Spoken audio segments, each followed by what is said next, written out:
Hello, everyone! I am your host, Navi the Rabbi.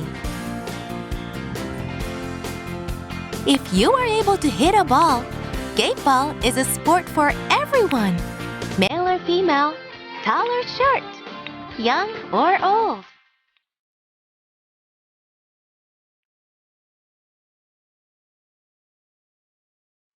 The more you know about Gateball, you'll be sure to get hooked on the offensive and defensive techniques and the fun of game strategy.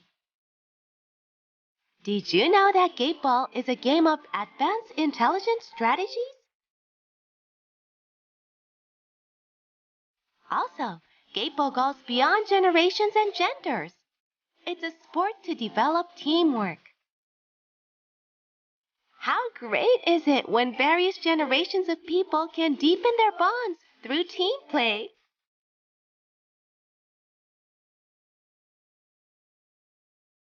Gateball was born in Hokkaido, Japan in 1947. It has become an international game for over 10 million people in over 40 countries. Worldwide, lots more people are becoming fascinated with Gateball. Come on, now let's play Gateball!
And the other team can't catch up on its next turn.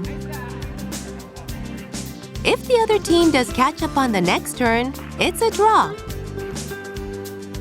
When the playing time exceeds 30 minutes and both teams cannot finish, the team with the highest total score wins.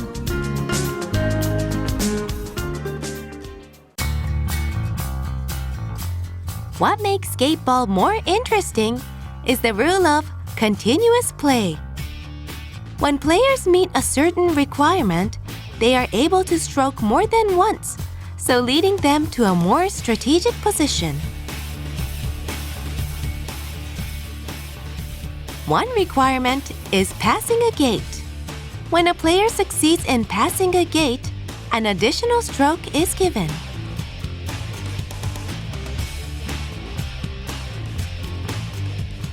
Another is to touch another ball with your ball.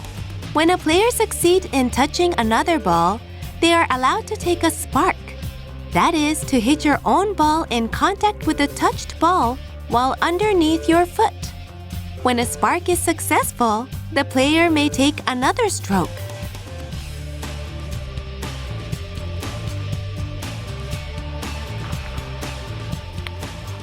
When your own ball or others go out of inside line, after normal stroking or sparking, that ball is considered an out ball. The player is only allowed to hit it back into bounds on their next turn. If you pass a gate or hit the goal pole from the outer field, the score will not count. Now that you know the rules, you're already a Gateball player. Now, let's play Gateball!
Among the stroking techniques, the touch and sparking are both important as they allow you to continue the play.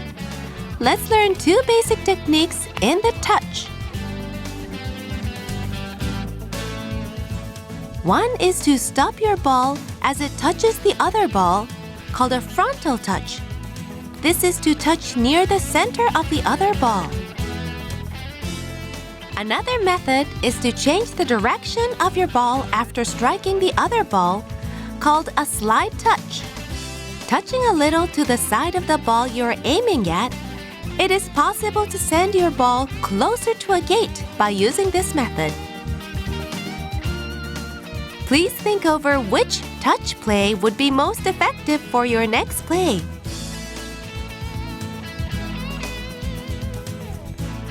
If the other ball you touch goes out of bounds, the play will not count. Let's get used to stroking your own ball with the various strength and angles which will affect it.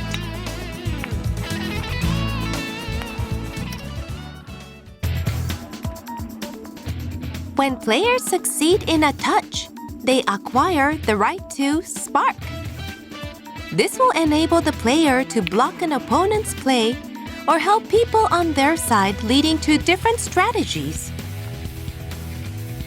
The way to spark is to pick up the ball you have touched, step on your own ball, and place the touched ball next to your own ball so they are in contact with each other. Then hitting your own ball, so make the other ball move away in the direction you have chosen. I hope you now understand the basic techniques of stroking, touch play, and sparking. Next chapter, we will be focusing on more strategic stroking techniques to take control of the game. Now, let's play Gateball!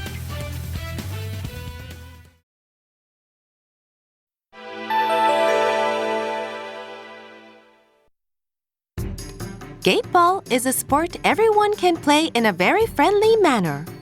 At the same time, it is a very advanced mental sport using many intelligent strategies. You will be blocked by the opponents if you simply aim at the goal pole. You will never win. To win, you have to be aware of what's happening on the court, using both offense and defense to cooperate with your teammates. Here we will be looking at some of the plays representing collision plays.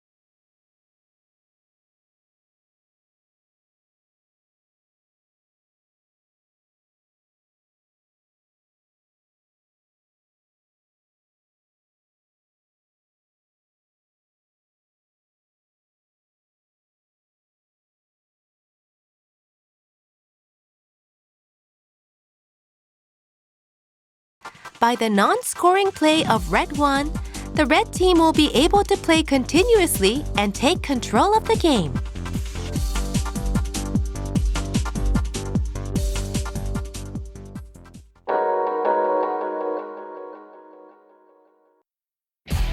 Next is the technique of how your team could gain influence around the gate. The player of red 1 knows white 2 will not interrupt, so first touches red 5. Then a spark will send red 5 closer to the position of red 3. Red 1 will continue play and move itself to red 3 and red 5, making 3 red balls gathered around the gate.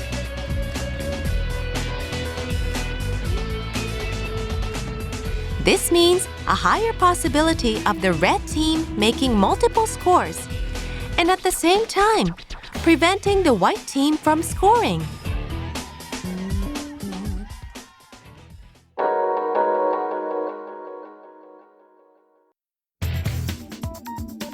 Next is how to work together to block the opponents. When there's no interruption from white 2, red 1 will touch red 3. By sparking, red 3 will move closer to white 4. Then red 1 will continue play and be moved near to red 3. At the red 3's turn, it will be easy to make a touch leading to a spark to make white 4 an out ball.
Now let's watch how the real game goes. First, players from 1 to 10 aim at the first gate in numerical order. Players who pass the first gate are allowed to continue the play. It's the second play of red 1. Passing the second gate, achieving the additional play. Also succeeded in touching red 3, giving red 1 another additional play. Now it's the sparking to make red 3 get closer to the opponent's ball. It makes it a lot easier for red 3 to complete a touch on its next turn. Red 1 slide touches red 5 using the additional shot. Sparking will take red 5 to the front of gate 3.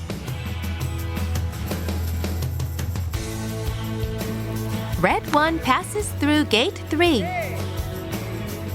Using the additional shot, red 1 will take a position behind gate 3. It will now be possible for red 5 to pass and touch. Next up is red 5, which succeeds with a pass and touch. The great cooperation of the red team is leading the game at the early stages. Let's take a look at the revenge of white 10. Passing gate 2 and stopping just by the line makes the next play possible to aim the opponents. Wonderfully, it touches red 5. An extra play is granted. Shooting red 5 out of bounds by sparking, it also succeeds in a touch on red 3. Hits red 3 out of bounds, then touches white 8. Next, by sparking, takes white 8 closer to red 9. Touches red 1 using the extra play, and by sparking, hits red 1 out of bounds. At this point, the red team leads by 3 points. Great plays by white 10, forcing 3 red balls out of bounds, has brought white team back into the game. 6 minutes are remaining in the game. The red team really wants to get away, and red 1's turn. Desperately wanting to succeed this touch. Oh, too bad. The game is now in a state of confusion. The remaining time is 2 minutes. The red team leads 10-8. It's now the turn of white 10. Sparking has made white 6 go through gate 3. Now they are down by 1 point. Then white 10 hits 2 opponents' ball out of bounds and succeeds in pass touch. It is now a tied score. 2 extra plays are granted. White 10 aims at the goal pole, but white 10 still has a play remaining, and there's a goal, adding 2 more scores on the board, taking over the game. Now 30 minutes of competition time has passed. After the final shot of white 2, this game will be over. The final result is 13-10. It was a great upset victory over the white team. Hope you enjoyed Gateball. Next is your turn to play. Let's play Gateball!